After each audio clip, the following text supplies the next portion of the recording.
Bienvenidos al cuarto Congreso Los Poderes Ocultos de la Mente, organizado por la Sociedad de Estudios de Medium y Psíquicos, de la mano de Mente Psíquica.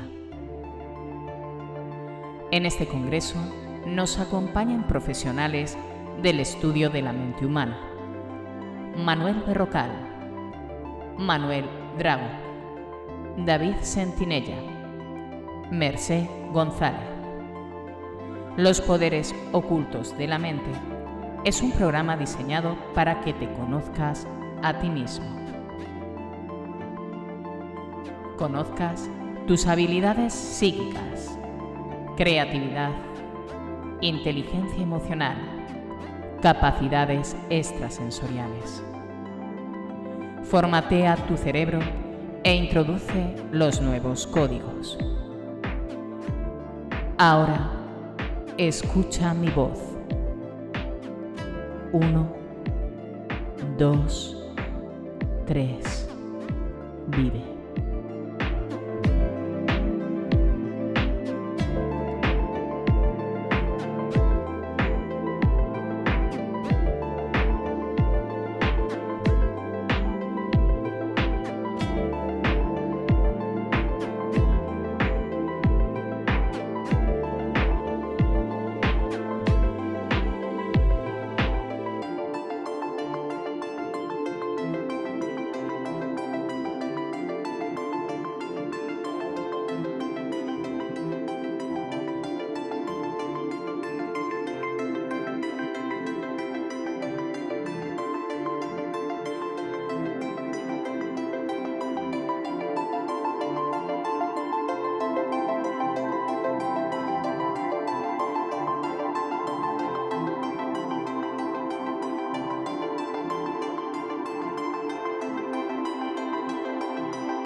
tenido que colocar todo. Gracias, David. Bueno, voy a hacer un resumen de la primera parte para las personas que no habéis podido presenciar el inicio del Congreso. Ha estado con nosotros Manuel Berrocal y nos ha hablado de un tema muy interesante, los cuentos relacionados con esa psicología, con la mente, con el psicoanálisis también, de alguna manera. Manuel Drago nos ha acompañado hablando de los colores, de la capacidad del ser humano de poder trabajar la mente a través de la fotografía e incluso la astronomía. Y bueno, a continuación vamos a ir a unos temas mucho más misteriosos, ¿no? Aunque creo que David nos vas a comentar alguna parte de esta teoría que también roza la sencillez. Me refiero, que no es todo misticismo, ¿no?, en el tema de los sueños. Os voy a presentar a David Sentinella. Él es periodista, escritor, locutor y divulgador, miembro del podcast La Escóbula de la Brújula, podium de la cadena SER. Es autor, entre otros libros, de Más allá de la vida, Brújula Planeta, y El enigma de las momias, que ha sido traducido a varios idiomas. Vicepresidente de la Sociedad Española de Investigación de Parapsicología, la SEI. El título de la ponencia: Sueños premonitorios, poder sobrenatural o fenómeno psicológico. Os dejo con David Sentinella para que nos hable de este maravilloso mundo. Gracias. Buenas tardes a todos. Primero esperar que me conecten por aquello de que soy como un robot. Ahora. Así. Bien.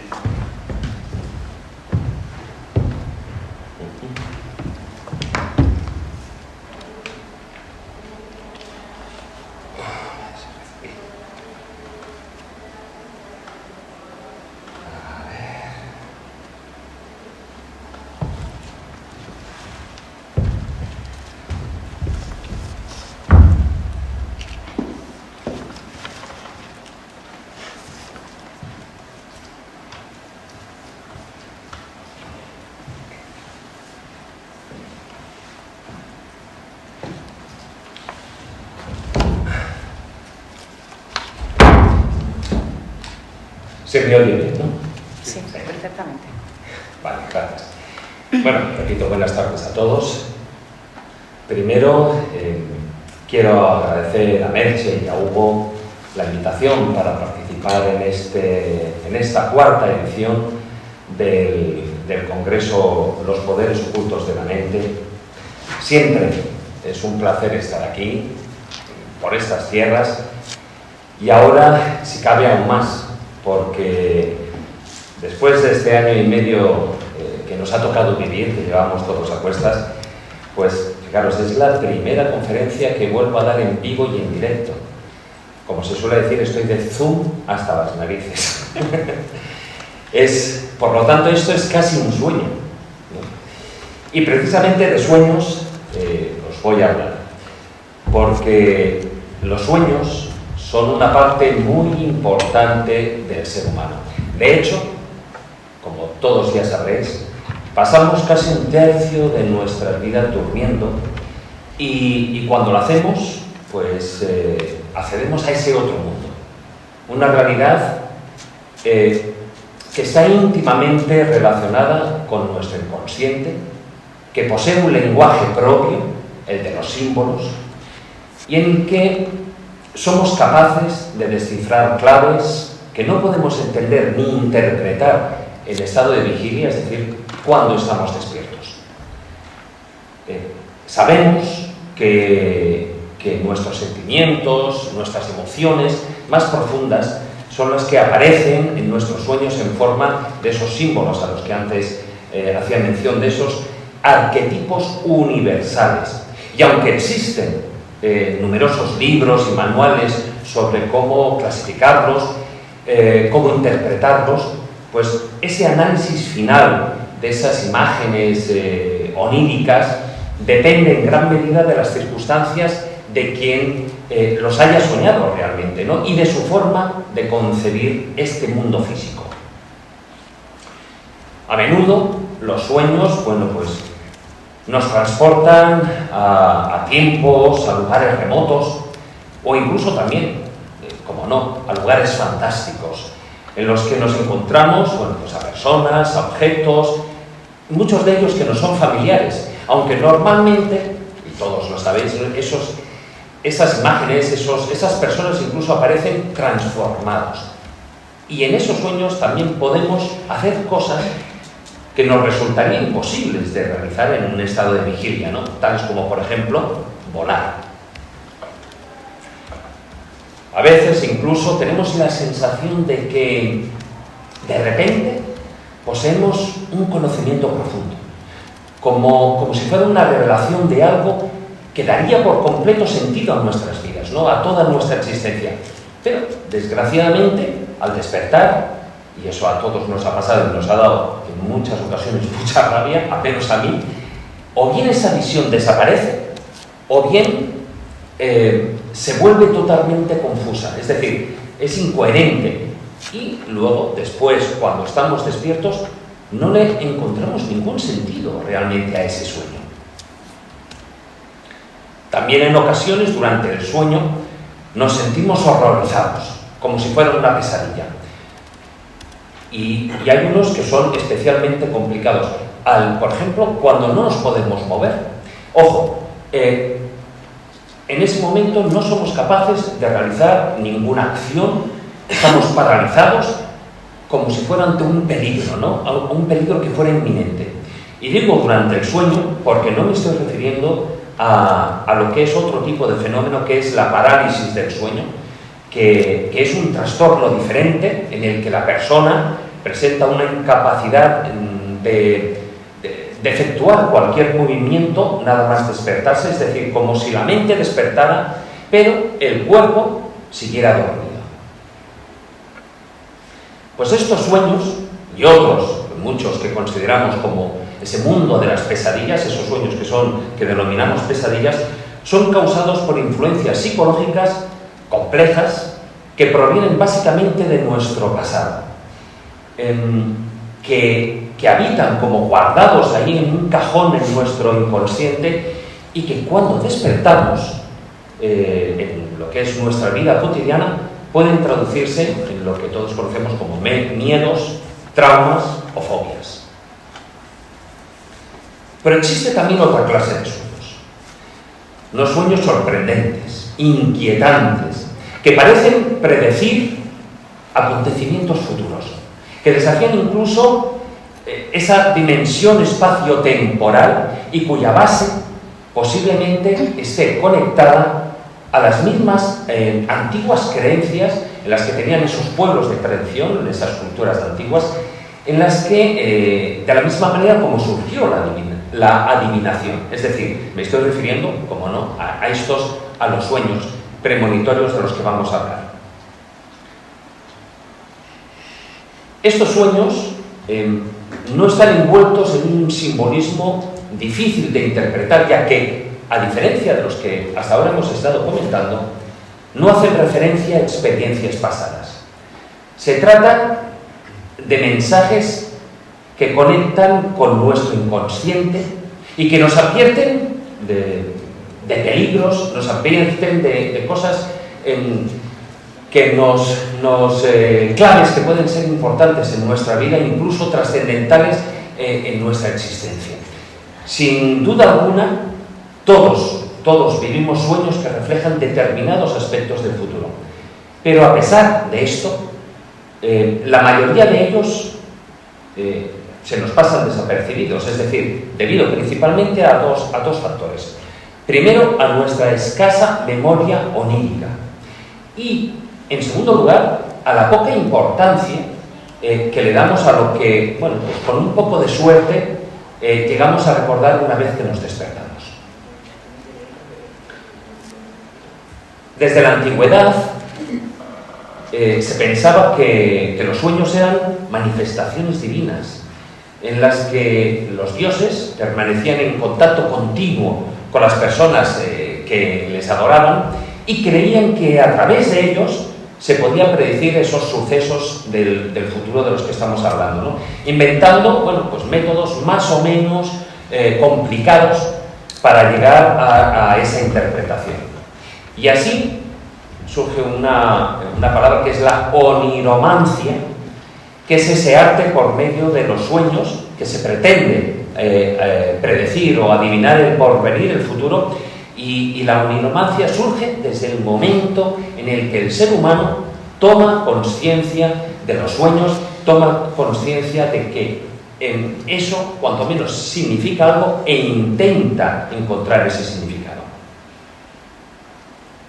Uno de los manuscritos más antiguos que se conservan es el papiro Chester Beatty, también es conocido como el libro de los sueños egipcios, y es un manual para la interpretación de los sueños que tiene unos 3.200 años de antigüedad. Por lo tanto, eso viene a pertenecer a lo que es la época remisida, alrededor, bueno, eso es lo que es la 19ª dinastía. Pero fijaros, dos de los más famosos sueños premonitorios que guardan una relación histórica con el país de los faraones. Vamos a verlos. La historia del primero tiene lugar hacia el año 1400 a.C. y tiene por protagonista un personaje bastante famoso, que es Tutmosis IV, aunque en la época en la que él tiene el sueño solo es un joven príncipe, y no solo eso, sino que él no era el primogénito, es decir, tenía dos hermanos mayores que fallecieron antes de que él subiera al trono.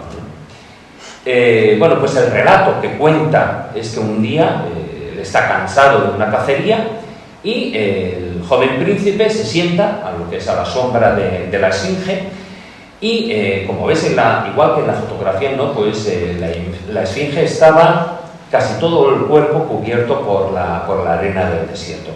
Y así, entre el cansancio y el calor, él se queda dormido. Y cuando se queda dormido, entonces él narra, según narra en la leyenda, pues la esfinge le habla en sueños. Y le dijo que si él la rescataba de estar hundida en las arenas del desierto, bueno, pues le prometía que sobre su cabeza llevaría una corona blanca y roja, que es la corona que representa tanto el alto como el bajo Nilo. Bueno, pues tras ese sueño, Tutmosis, el joven príncipe, decidió quitar la arena y mandó restaurar a la esfinge. Y entre sus patas, como veis ahí, erigió una estela, que es conocida como la estela del sueño. Bueno, en ella se narra el sueño que tuvo él precisamente cuando se quedó dormido ahí junto a la gran esfinge, pero a cambio, según cuenta el texto que aparece en la estela, la esfinge lo que hizo fue convertirle en faraón, es decir, tuvo un sueño premonitorio acerca de lo que iba a suceder en ese pacto, supuesto pacto con lo que es la gran esfinge. El otro sueño egipcio al que hago referencia, he dicho que había dos sueños, es el sueño premonitorio del faraón que José, el hijo de Jacob y Raquel, supo interpretar y que aparece en el Génesis, en el Antiguo Testamento. Según narra, ahí el texto dice, el faraón soñó con 7 vacas gordas seguidas de 7 vacas flacas. Eran 7 vacas gordas seguidas inmediatamente por 7 vacas flacas que lo que hicieron fue devorar a las gordas. Luego, en el sueño, se le aparecieron 7 espigas llenas de granos y después, entre el sueño, aparecieron 7 espigas resecas y lo que hicieron fue, devorar a las primeras. En los dos casos, las espigas o las vacas flacas, pues devoraron a las gordas. Entonces José lo que hizo fue interpretar ese sueño y él lo interpretó como que vendrían 7 años de abundancia seguidos de 7 años de carestía. Lo que permitió, en ese caso, cuando él estaba interpretando el sueño al faraón, lo que le permitió fue que el faraón abasteciera de una manera copiosa esos graneros durante la época de bonanza y de esa manera poder salvar en gran medida al pueblo de una muerte, lo que sería una muerte segura por una gran hambruna durante todo ese periodo de la sequía. Pero si retrocedemos un poquitín, aunque estaba prácticamente a la par, en la antigua Babilonia, allí existían sacerdotes con el único objetivo de entrevistarse con esos dioses, con esos seres divinos, y supuestamente se manifestaban a las personas dormidas.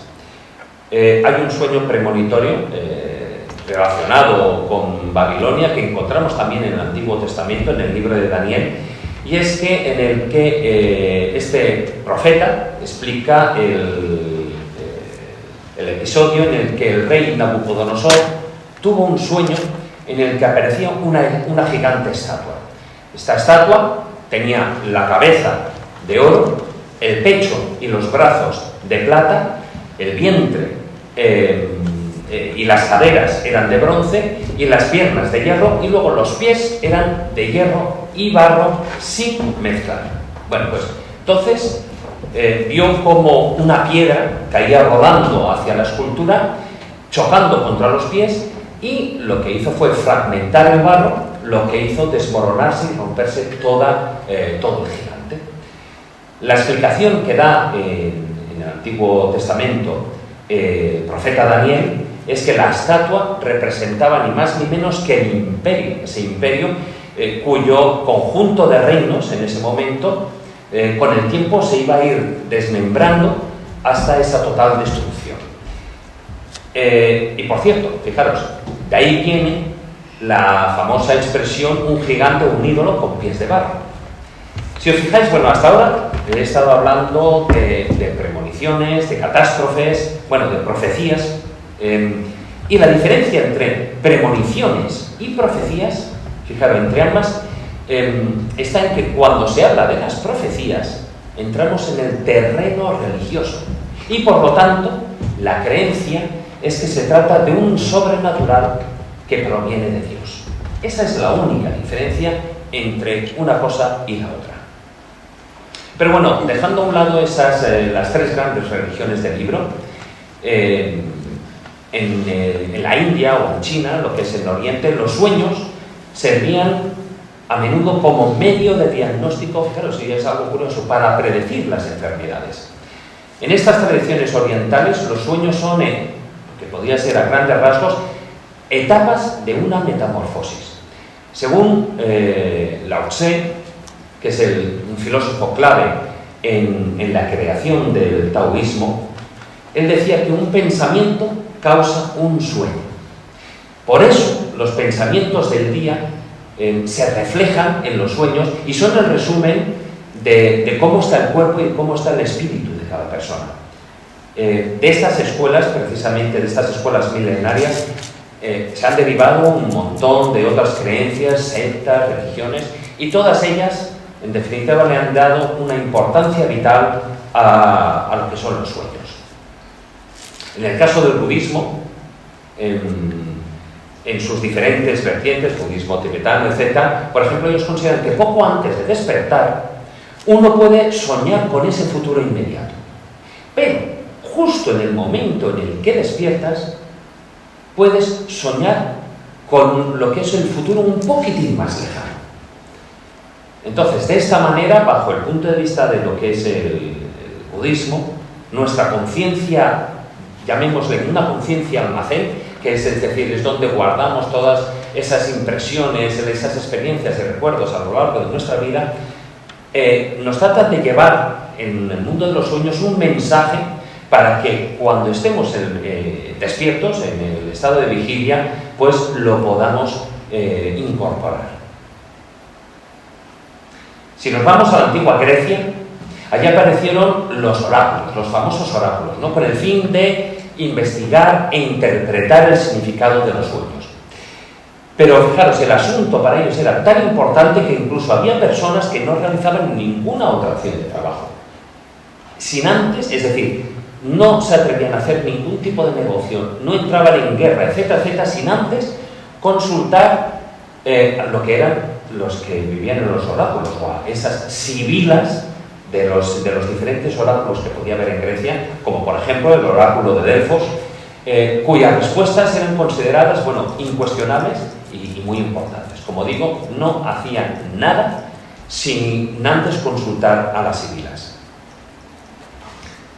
El filósofo y matemático griego Demócrito, él vivió entre los siglos V y IV antes de Cristo, fue precisamente el fundador de una corriente filosófica que es conocida como el atomismo. Bueno, pues él creía que existían ciertas emanaciones, llamémosle de esta manera, de otras personas y objetos que podían introducirse en la conciencia de otra persona cuando estaba dormida, produciendo lo que nosotros conocemos hoy en día como sueños telepáticos. Bueno, era una de las explicaciones, o la explicación que Demócrito en ese momento consideró. Pero todos aquellos adivinos, los druidas, sacerdotes, oráculos de esas civilizaciones antiguas, que fueron investidos del poder de la adivinación y por ello, además, respetados y admirados durante varios siglos, posteriormente fueron condenados, fueron desterrados y fueron perseguidos y condenados, como por ejemplo, o mejor dicho, gracias o a consecuencia de ese concilio, el concilio de Ancira, que tuvo lugar en el siglo IV después de Cristo, y que esas personas eran condenadas a 5 años de penitencia. E incluso, fijaros, en la cultura árabe, donde la adivinación de los sueños era aceptada como un medio válido para conocer el futuro, fue prohibida a partir del siglo VI por Mahoma. Más tarde, ya en el siglo VIII, la cosa, bueno, pues no mejoró, la verdad, fue bastante mal en peor, porque ahí hubo un personaje, el Papa Gregorio II, que ejerció una importante represión, que endureció aún más, si cabe, la situación, castigando ya con la muerte lo que era la interpretación de los sueños. Ya pasados unos siglos, pasamos del siglo VIII a lo que sería el siglo XVI aproximadamente, ahí hubo cierto aperturismo en lo que ya era la edad moderna, y entonces en aquella época existía una categoría que me parece muy interesante, que es la categoría del sueño divino o sueño teologal. Este sueño se refería, este tipo se refería a sueños, a este tipo de sueños premonitorios que tenían una vigencia, que tenían una relevancia muy importante en ese momento histórico y que estarían, cuanto menos, inculcados o promovidos por la figura de Dios. Con lo cual, estos sueños, como digo, el sueño teologal, ese sueño divino, bueno, pues se les daba ese consentimiento. Sin embargo, también es curioso porque, siguiendo esa tradición que ya, como hemos visto, venía desde siglos atrás y que con el Papa Gregorio II, bueno, pues tomó un punto álgido, siguiendo, como digo, esa desconfianza, se cuestionaba la realidad de este tipo de sueños, del sueño teologal, de estos sueños divinos, porque también consideraron que cabía la posibilidad de que no fueran promovidos, inculcados por Dios, sino que, como os podéis imaginar, podía ser el lugar adecuado para la intervención del demonio, de Satanás. Bueno, no me voy a extender mucho más en el tema, en el apartado histórico. Creo que es suficiente como para observar que en estos tiempos precientíficos, los sueños fueron considerados como mensajes sobrenaturales, sí, pero como manifestaciones de poderes supraterrenos, que fueran estos poderes, da igual que fueran divinos o que fueran demoníacos, pero que sí es cierto que la interpretación de estos sueños estaba reservada, cuanto menos, solamente a un grupo, a unos pocos iniciados. Pero bueno, ¿cómo se producen los mensajes de los sueños premonitorios? Y lo más importante también, ¿cómo accedemos a ellos? Bueno, desde hace unas décadas, y siguiendo el concepto de lo que es el inconsciente colectivo que desarrollara el médico psiquiatra Carl Gustav Jung,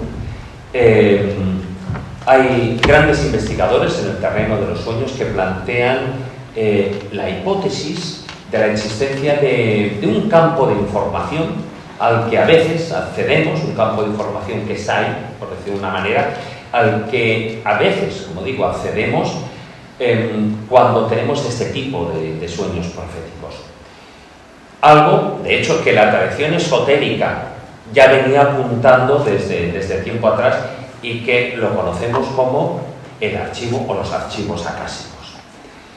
Pero, creamos o no en lo que nos dice esa tradición esotérica, la realidad es que la actitud frente a la interpretación de los sueños ha cambiado, afortunadamente, a lo largo de la historia, hasta llegar a la actualidad, y hoy en día se estudia y forma parte dentro de lo que es el campo terapéutico de la psiquiatría y la psicología,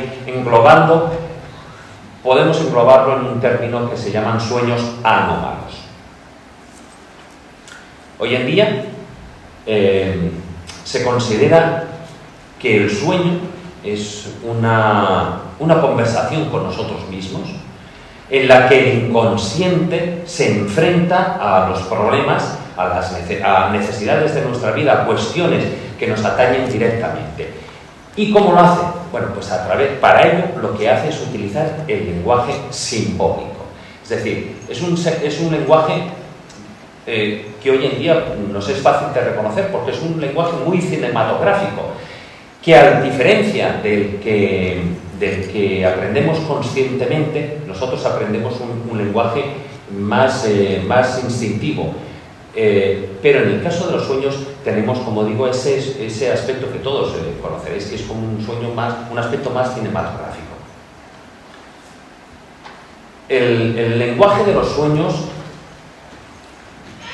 lo vamos modificando, lo vamos adaptando nosotros mismos a medida que vamos incorporando nuevos contenidos a lo largo de nuestra vida, es decir, a medida que vamos madurando y vamos teniendo más experiencias, pero por más que hagamos nuestros los sueños, lo que no cambian son unas características esenciales que, como ya dijo Jung, pertenecen a ese inconsciente colectivo de la humanidad. Estos símbolos, estos conceptos son comunes a todos, pero sí es cierto que aunque no seamos conscientes de ellos, ni tan solo en muchas ocasiones, o sea, sobre todo es para quienes no estudian el fenómeno, pues no conocen ese significado.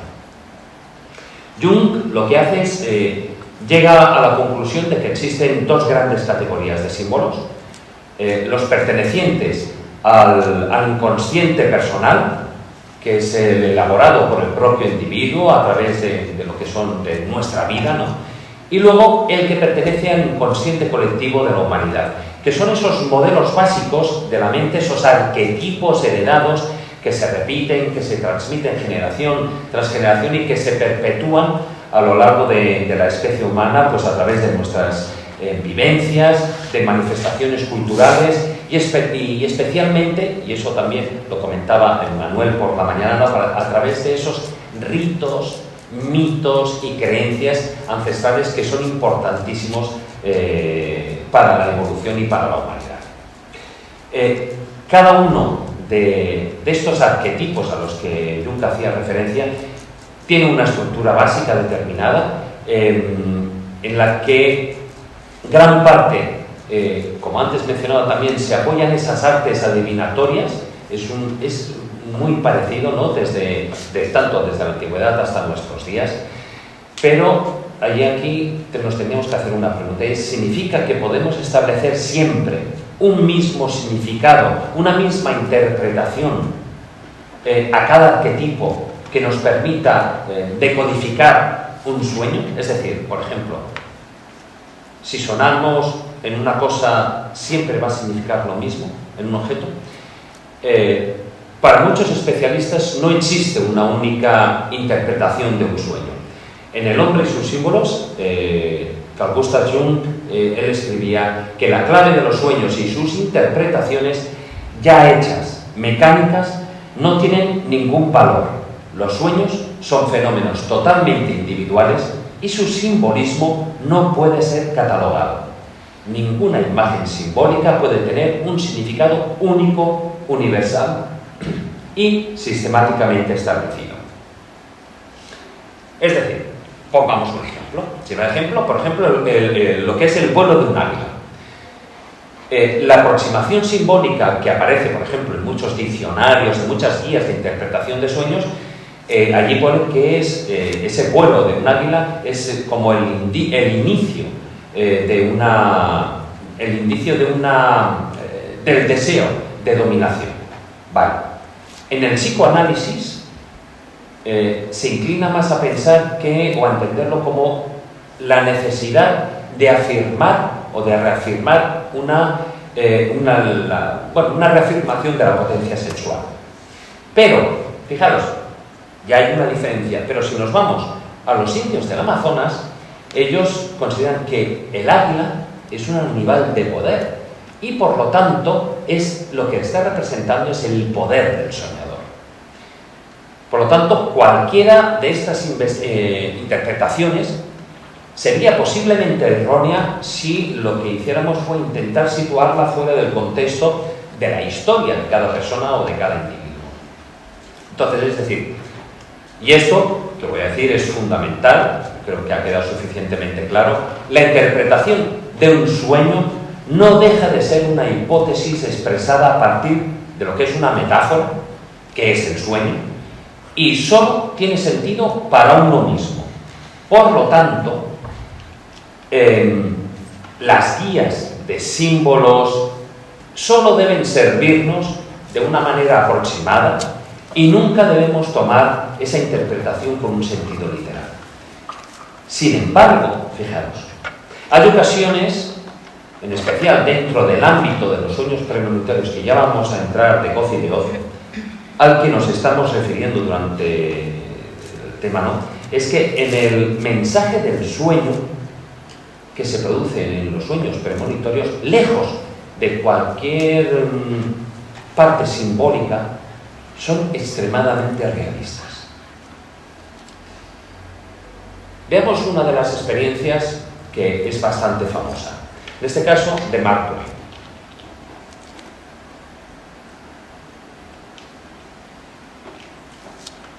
A Mark Twain todos lo conocemos, o nos suena su nombre, evidentemente, ¿no?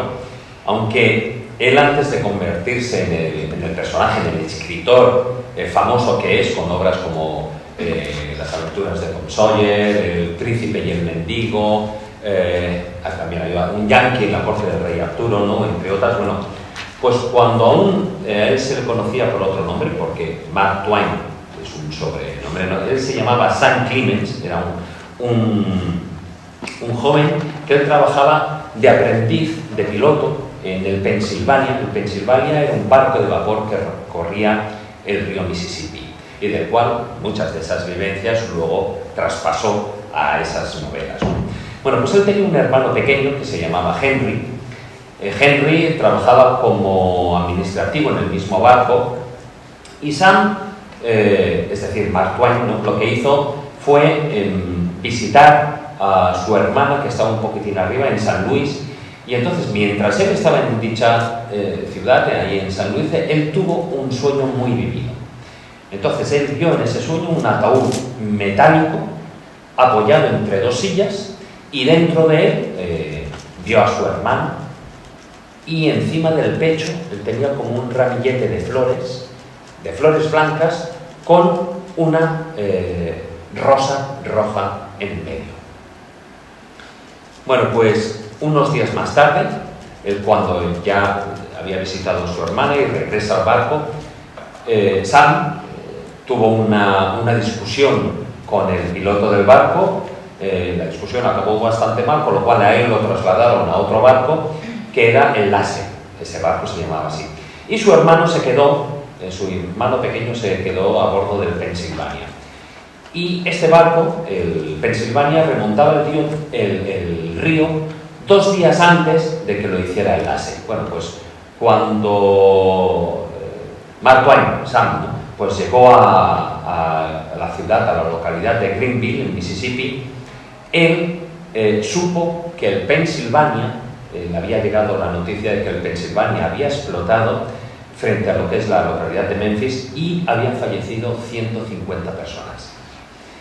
Sin embargo, él sabía, le había llegado la noticia de que su hermano Henry vivía, aunque bueno, pues había sufrido las heridas, las quemaduras y estaba bastante grave. Él con el barco, con el Lasse, cuando llegó allí, él pasó 6 días con sus 6 noches ahí acompañando a su hermano hasta que su hermano falleció, su hermano pequeño falleció.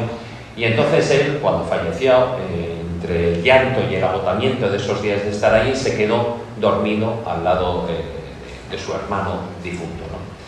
Y cuando él despertó, bueno, pues se dio cuenta de que el cadáver de su hermano ya no estaba allí, se lo habían llevado de la habitación, y entonces él fue a buscarlo, ¿no? Y cuando lo encontró, tal como él lo había visto en el sueño, Henry su hermano estaba en un ataúd, en ese ataúd, como digo, de metal, que estaba apoyado entre 2 sillas, pero falta un detalle. Ese ataúd, él vio a su hermano y sobre el pecho no llevaba nada. ¿Cuál fue su sorpresa cuando él estaba prácticamente en el quicio de la puerta, mirando el ataúd de su hermano y a su hermano difunto, cuando entró una mujer y con un ramillete de flores blancas, con una rosa, y se lo puso en el pecho? Bueno, como veis, esta visión que tuvo Mark Twain en el sueño se cumplió según todos los detalles. Otro caso que es conocido, es un caso dramático, evidentemente, porque fue la revelación en forma de sueño que tuvo el obispo de los Balcanes, que era el monseñor Joseph Lani, y digo que es un episodio conocido porque tuvo lugar en 1914 y ese momento fue el atentado de Sarajevo, en el que el heredero al trono austrohúngaro, que era el archiduque Francisco Fernando de Habsburgo, fue un asesinato político que fue el detonante que desencadenó la Primera Guerra Mundial.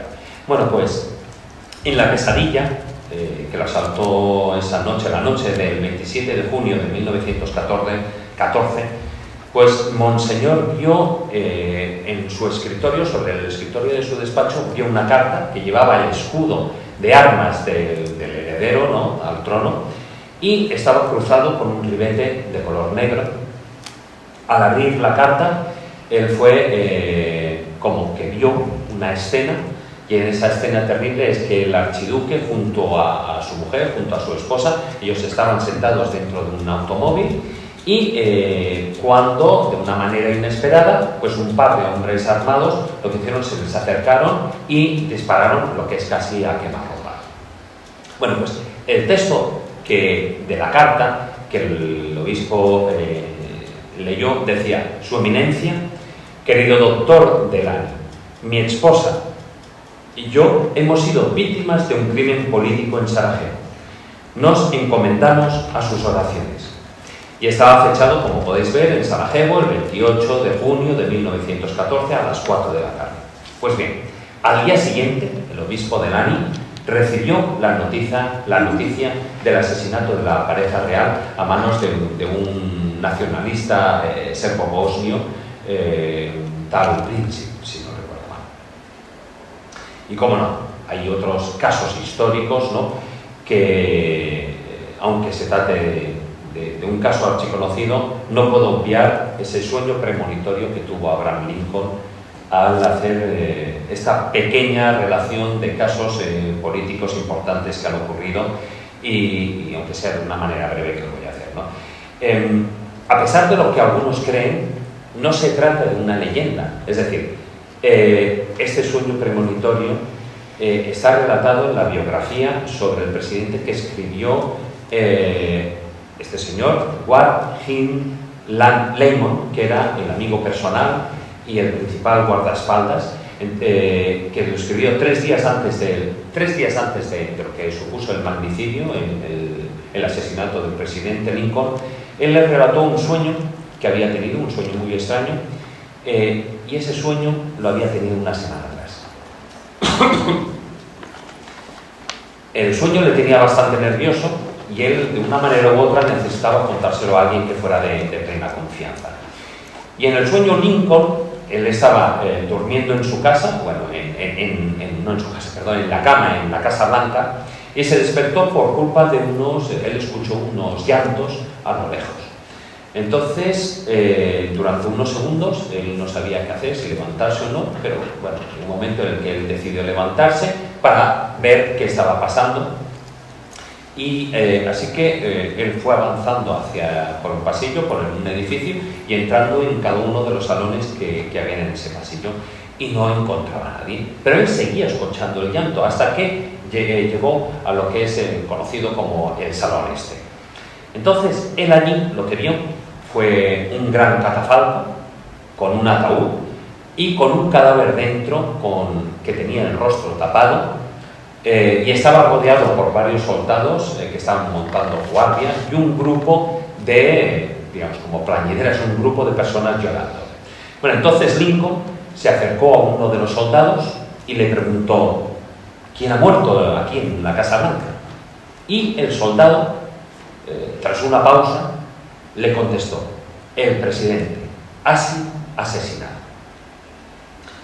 Bueno, pues 10 días después de tener ese sueño, tan solo 3 antes de que se lo hubiera contado a su amigo, a Lamon, resulta que un actor, John Wilkes Booth, que era simpatizante de la causa confederada y como parte de una conspiración mayor, pues aprovechando lo que era la asistencia de Abraham Lincoln en una representación teatral, lo que era la obra Nuestro Primo Americano, en el Teatro Ford en Washington, bueno, pues este hombre saltó al palco del presidente y le disparó por detrás, con la nuca, a las 10:15 de la noche. Lincoln no murió de una manera instantánea, él permaneció en coma y murió 9 horas más tarde, es decir, pasadas las 7 de la mañana de ese día, del día 15 de abril. Y su cadáver fue colocado y se veló en el salón, como os podéis imaginar, en el Salón Este, en un catafalco, que habéis visto en esta imagen anterior, como el que él describía en el sueño. Fijaros, evidentemente estos 2 casos, tanto el atentado de Sarajevo como el de Abraham Lincoln, no se trata de simples presentimientos, es decir, no es un pálpito, no es una corazonada. Estos son premoniciones en toda regla. Lo que significa que nos encontramos en un terreno bastante resbaladizo a la hora de buscar, cuanto menos, unas explicaciones racionales.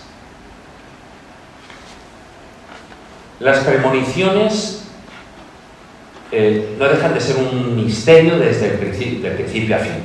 Y, en realidad, lo que pasa es que, a pesar de las diferentes investigaciones que se han realizado a lo largo de todos los años, todavía no sabemos a ciencia cierta si son un mero producto de lo que sería el azar, es decir, producto de la casualidad, lo cual, en ese caso, nos lanza, bueno, pues a ciertas hipótesis un poco esotéricas, ¿no?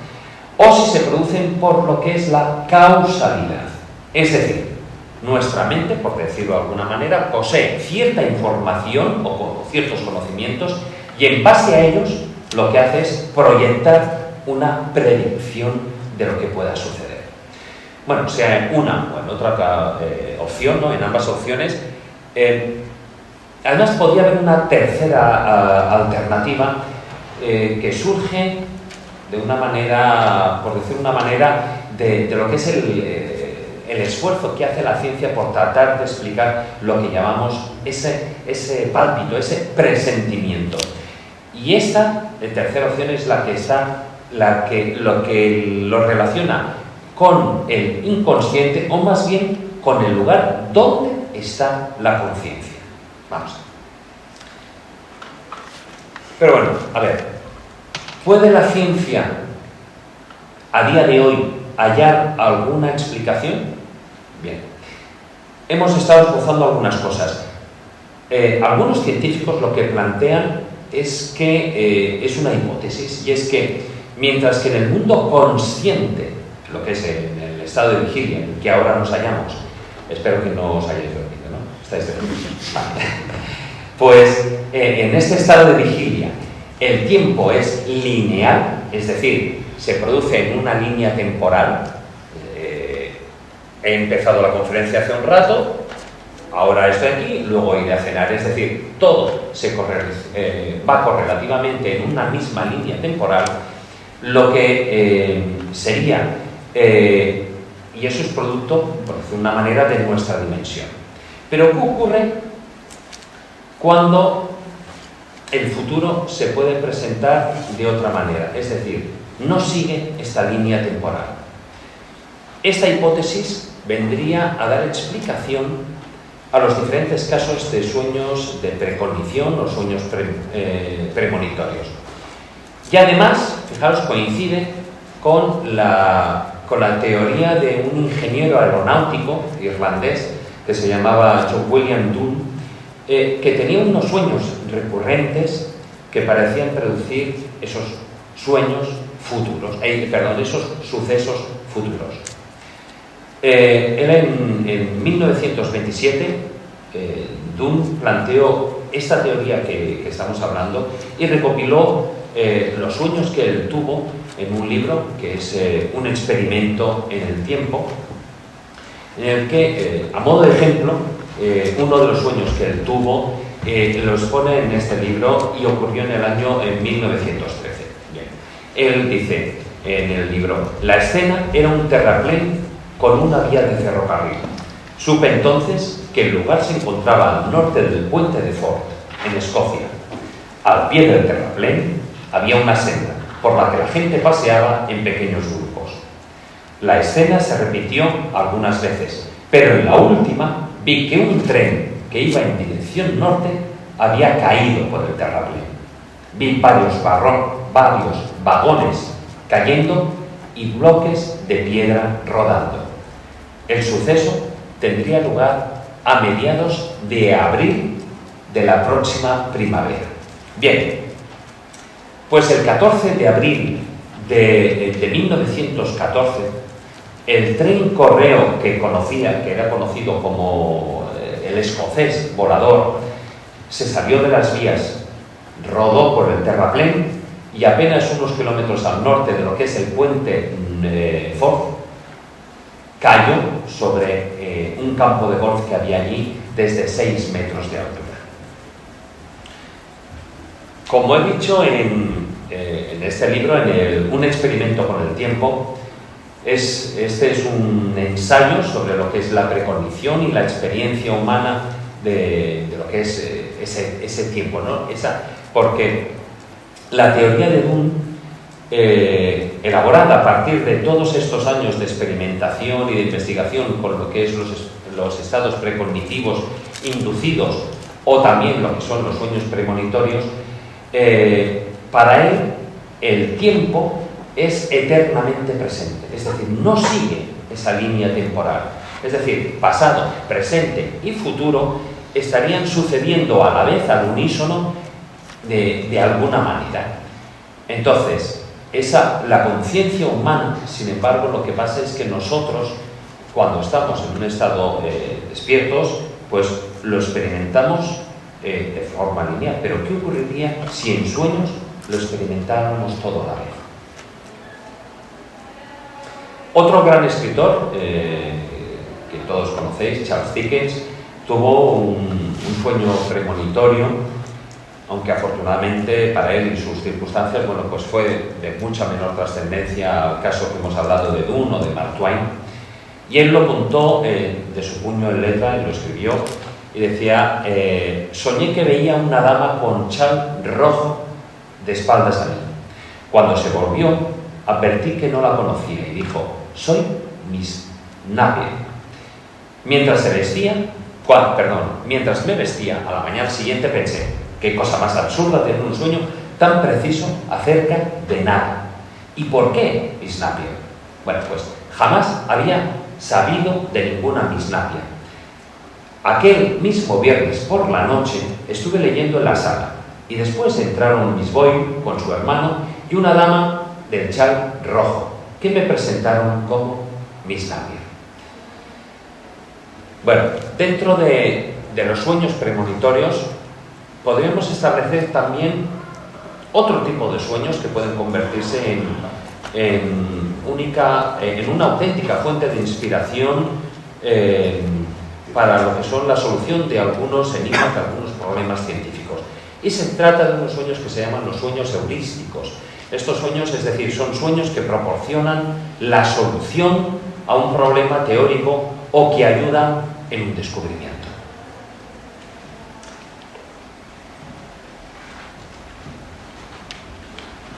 Y como veis, bueno, seguro que todos conocéis más de un caso, y como pongo la imagen estaréis pensando, porque es uno de los casos conocidos, estaréis pensando en Albert Einstein.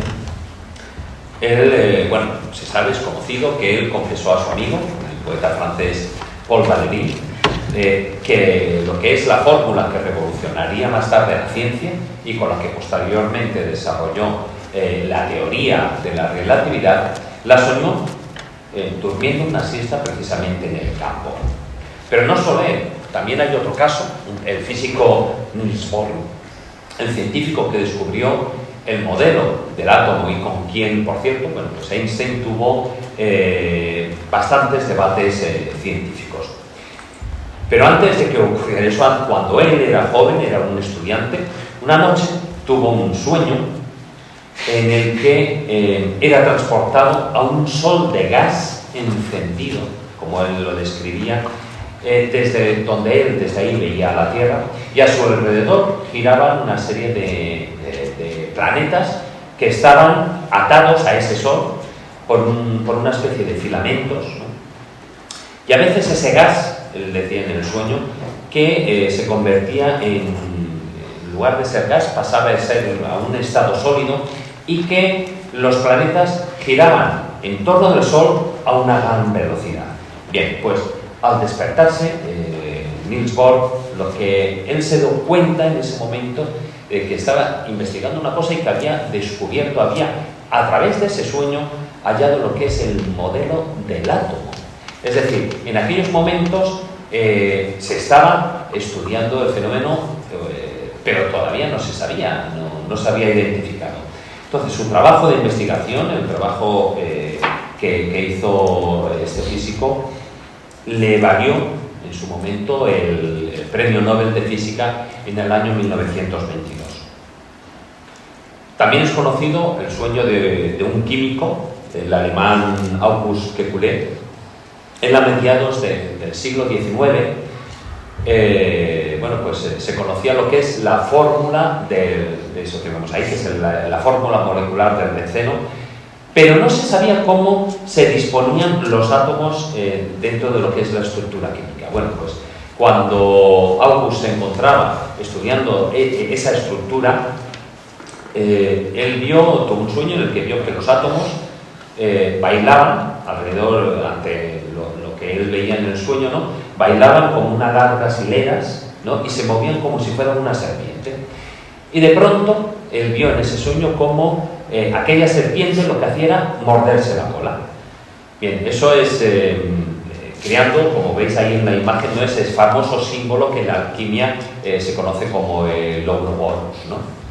Bien, pues finalmente, cuando él se despertó, él pudo establecer lo que es la estructura del anillo del benceno, ¿no?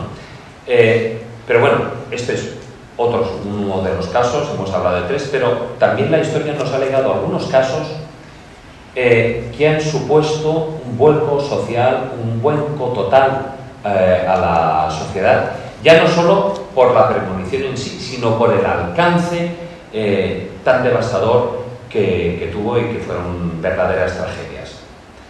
El caso más conocido, evidentemente, es el del Titanic. Muchas personas afirmaron tener sueños premonitorios en relación a la tragedia del Titanic, que se produjo el 15 de abril del año 1912. De todas ellas hay una especialmente que es importante porque fue investigada para allí por uno de los grandes científicos y que también además ha abarcado temas del terreno de la parapsicología y sobre todo las investigaciones en el terreno de la reencarnación, que es el doctor Ian Stevenson, detectaba la cátedra Carson, y estas investigaciones que realizó fueron publicadas en el año 1960, se publicaron en la revista de la Sociedad Estadounidense de Investigaciones Psíquicas. Y bueno, y es el caso conocido como de John Cannon Middleton.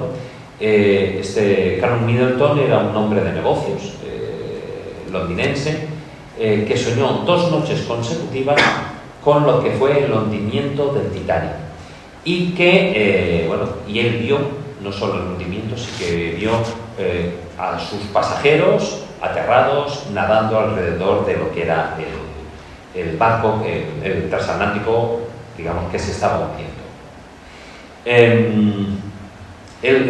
Cannon Middleton, él había adquirido el billete el 23 de marzo, y una semana más tarde, es decir, 10 días antes de lo que fue la fecha de partida, que fue el 10 de abril, el 15 de abril fue la catástrofe, pero partió del puerto de Southampton el 10 de abril. Bueno, pues, como digo, 10 días antes de esa fecha, él vio en ese sueño que el Titanic estaba flotando en el mar con la quilla al aire, y todos esos pasajeros y toda la tripulación nadando a su alrededor. La noche siguiente tuvo el mismo sueño, y bueno, ante la incomodidad que le produjo, ante todas esas circunstancias, el temor que le causó todas esas imágenes, él decidió cancelar el pasaje 4 días después, y además eso consta en el registro de la compañía naviera. Y lo primero, él esperó recibir una noticia de Nueva York, que es donde él tenía que ir, y de ese momento pudo cancelar el viaje. Después de haber cancelado este viaje, el señor Middleton lo que hizo fue comentar al sueño, a los miembros de la familia, a los amigos, todo lo que había visto, que había visto ese hundimiento del barco, con lo cual además existe constancia escrita de ello, porque en algún caso él dijo que había efectuado la cancelación, lo anunció, se lo dijo a amigos a través de una carta. Con lo cual, el sueño, él decía que en el sueño tenía la sensación, decían las cartas, que tenía la sensación de estar flotando en el aire por encima de lo que era el naufragio. Y lo que es curioso, él nunca había tenido sueños de este tipo, sueños premonitorios, y de hecho él nunca los volvió a tener. Aunque eso sí, bueno, pues en este caso, este sueño consiguió salvarle la vida. Y hay otro caso, bastante más actual, es el caso de este personaje que vemos ahí, el señor David Both, y el desastre del vuelo, el vuelo 191. Y es en mayo de 1979, David, que es un oficinista que vive en Cincinnati, en Ohio, pues bueno, él tuvo durante 10 noches consecutivas, tuvo la misma pesadilla. Él era testigo de cómo un gran avión con los colores pintados de Estados Unidos, el rojo, el blanco y el azul, pues él levantaba ese avión, levantaba el vuelo con problemas, y de repente se inclinaba para acabar estrellándose en lo que era la pista de lanzamiento, de aterrizaje, ¿no? En la misma pista del aeropuerto, con una gran explosión de fuego. Entonces, al cabo de esas 10 noches de sueño, además cada día, como digo, se iba produciendo el mismo sueño, y no solo se iba produciendo, sino que el sueño iba ganando en claridad, iba ganando en detalles, hasta el punto que David era capaz de sentir la catástrofe por todos los sentidos, es decir, hasta olía, ya no solo es que escuchara la explosión, sino olía el humo, lo que es el combustible, el olor del combustible quemándose, etcétera, etcétera, ¿no? Y entonces, Booth lo que hizo fue, ante ese presentimiento y ante esa pesadilla recurrente, el martes 22 de mayo de 1979, él ya no pudo más y decidió advertir por teléfono al aeropuerto de Cincinnati. Entonces, los datos que él ofreció, él dijo que era por lo que él vio, era un avión trimotor de la American Airlines, y él describió cómo era el aeropuerto. Entonces, los expertos de la Administración Federal de la Aviación Norteamericana, ellos trataron, con esas descripciones, trataron en vano de localizar qué aeropuerto era. Incluso la compañía aérea, porque él sí que veía el símbolo, ¿no?, de la American Airlines, bueno, pues se avisó a la compañía y la compañía reforzó las medidas de seguridad para este tipo de aviones grandes.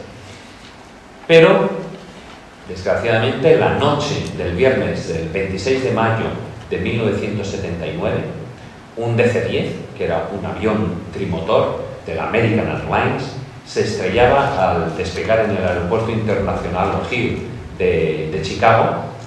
Allí murieron 272 personas, tanto de pasajeros como de la tripulación, siendo hasta ese momento lo que fue el peor accidente de la aviación norteamericana. Tras este desastre, un personaje, Jack Baker, que era el funcionario de la Administración Federal de la Aviación Norteamericana, que fue el que habló con él por teléfono y el que tomó nota de toda la descripción, de todos los detalles, él declaró que había quedado absolutamente impresionado por la precisión que David Booth le había dado, describiendo casi a la perfección todo lo que luego, desgraciadamente, pudieron comprobar que fue el accidente. Y vamos con otro caso. Yo lo siento, son los casos desgraciados, o sea, estamos hablando de grandes tragedias, pero posiblemente, y eso es algo, yo creo que también se debería de investigar en lo que son los sueños premonitorios, son casos que contienen una gran carga emotiva y que no sé si eso sería o será una razón suficiente como para que se puedan producir, es decir, ante esa gran carga de emotividad, pues se puedan producir esos sueños, quién sabe. En este caso, la catástrofe que se produjo en Aberfan, en Gales, había una niña, Erin May Jones, ella tenía 9 años, ella vivía en este pueblo, y la mañana del 20 de octubre del año 1966, la niña se despertó, corrió hacia su madre y le contó que había tenido una pesadilla terrible en la que el edificio de la escuela, el colegio, había desaparecido debajo de una gran masa negra que lo había sepultado y que lo había, aplastado por completo. Al día siguiente de que May dijera esto a su madre, hubo un desprendimiento en la montaña que se desprendió medio millón de toneladas de carbón.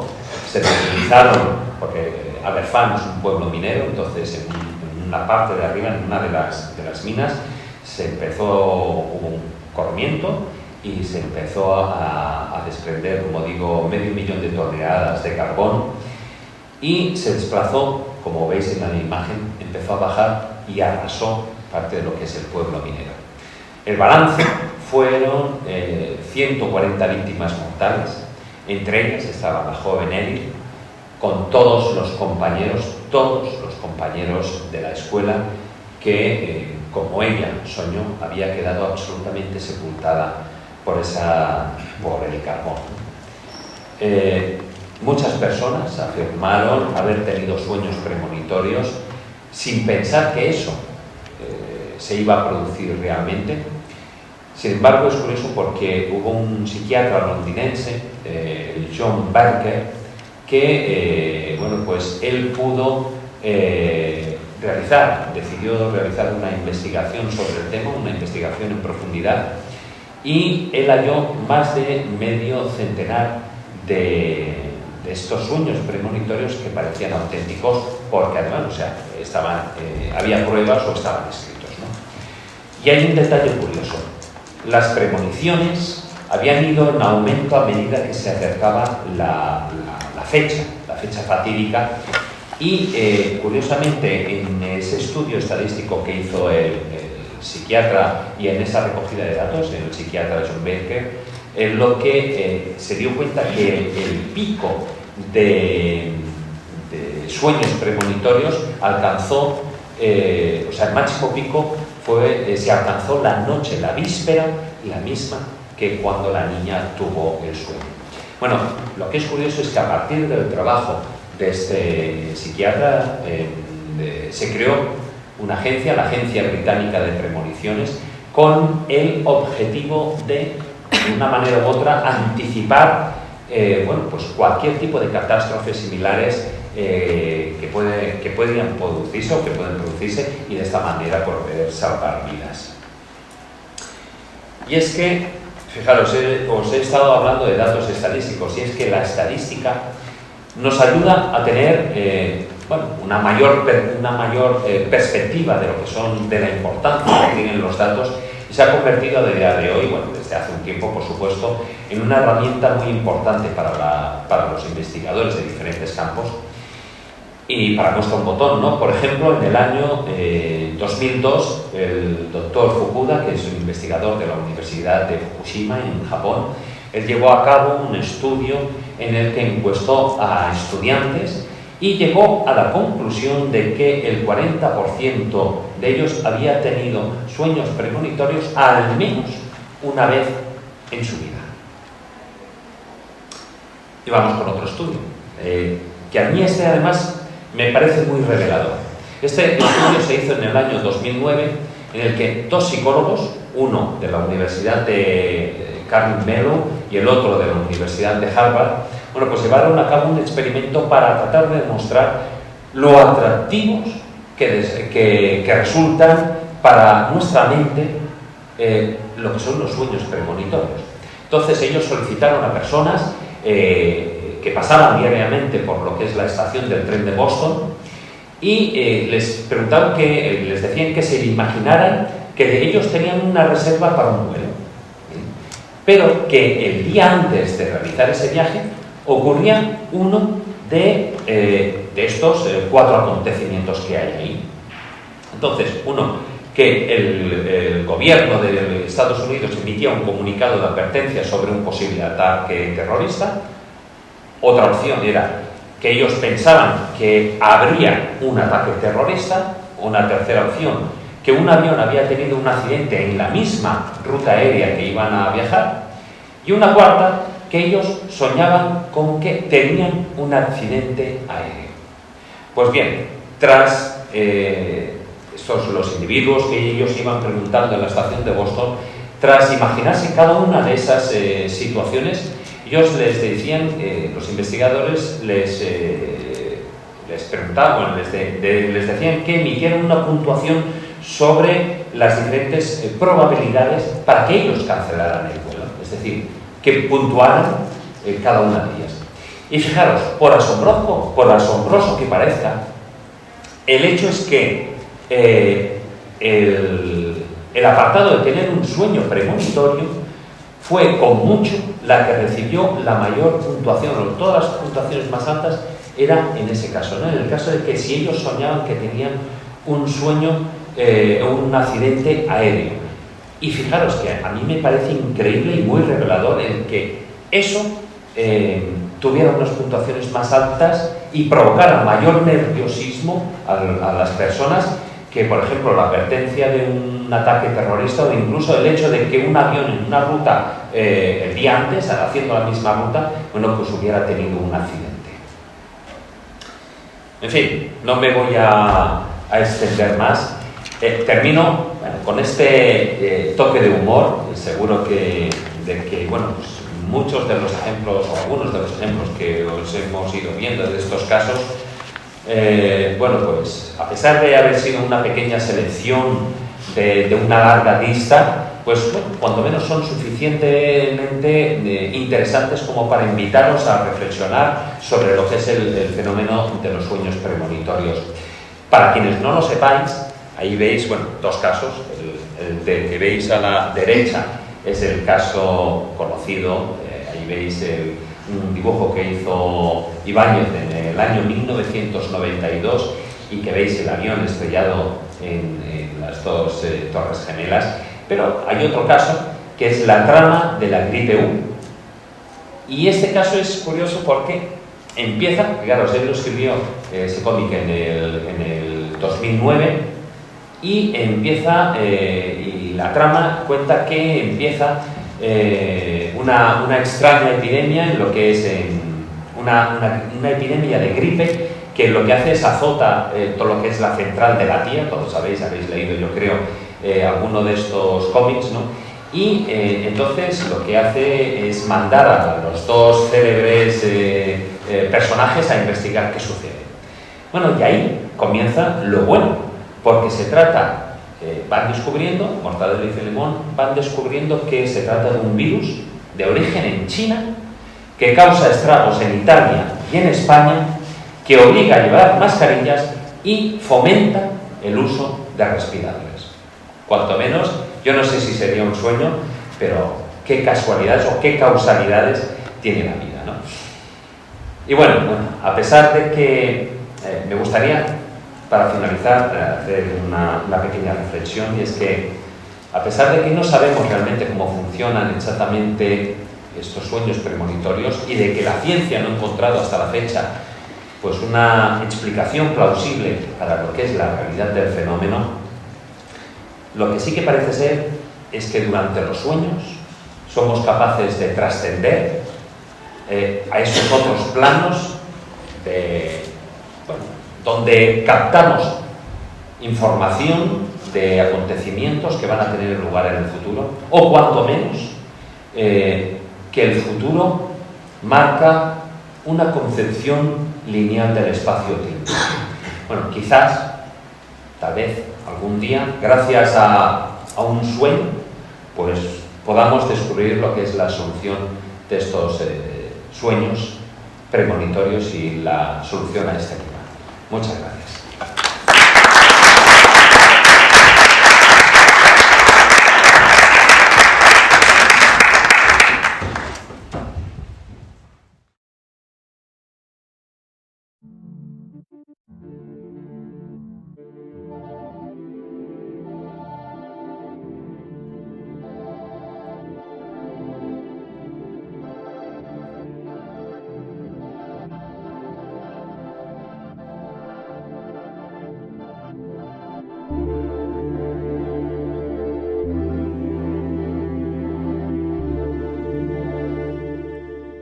Bienvenidos al cuarto Congreso Los Poderes Ocultos de la Mente, organizado por la Sociedad de Estudios de Medium y Psíquicos, de la mano de Mente Psíquica.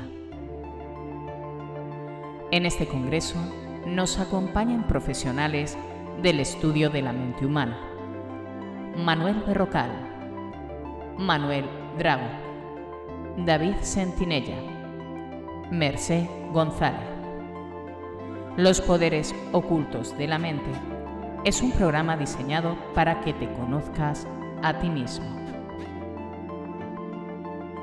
Conozcas tus habilidades psíquicas, creatividad, inteligencia emocional, capacidades extrasensoriales.